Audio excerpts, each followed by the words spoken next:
ఎత్తుగా కనిపించాలనే తాపత్రయం ప్రతి ఒక్కరికి ఉంటుంది.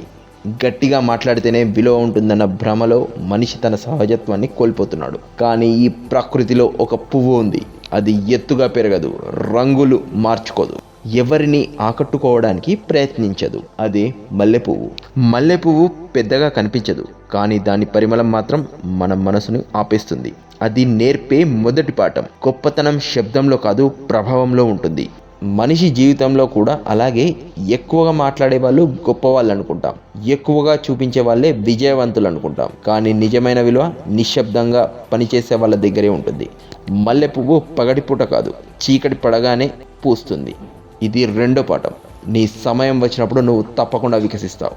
నీకు గుర్తింపు లేకపోయినా, నీ కష్టం ఎవరికీ కనిపించకపోయినా, చీకటిలోనైనా సరే నీ మంచితనం వెలుగుతుందని మళ్ళీ చెబుతుంది. ఈ రోజుల్లో చాలామంది తమ విలువను ప్రూవ్ చేసుకోవడానికి గట్టిగా మాట్లాడుతున్నారు. కానీ మల్లెపువ్వు మాత్రం ఏమీ మాట్లాడదు, కానీ అందరినీ ఆకట్టుకుంటుంది.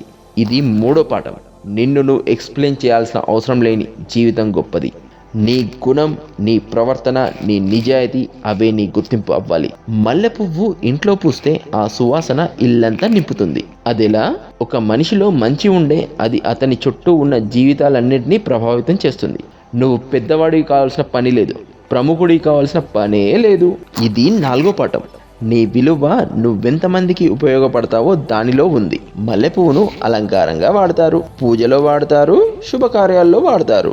ఎందుకంటే అది పవిత్రతకు గుర్తు. మనిషి కూడా అలాగే. పవిత్రమైన మనసుతో, నిజమైన ఉద్దేశంతో జీవిస్తే అతడే నిజమైన అలంకారం ఈ ప్రపంచానికి. చివరిగా మల్లెపువ్వు చెబుతున్న సందేశం ఒక్కటే: ఎత్తుగా కాదు, లోతుగా ఉండండి. గట్టిగా కాదు, మంచిగా ఉండండి. వెలుగులో కనిపించకపోయినా చీకట్లో పరిమళించండి. మల్లె పువ్వులా నిశ్శబ్దంగా కానీ గొప్పగా జీవించండి.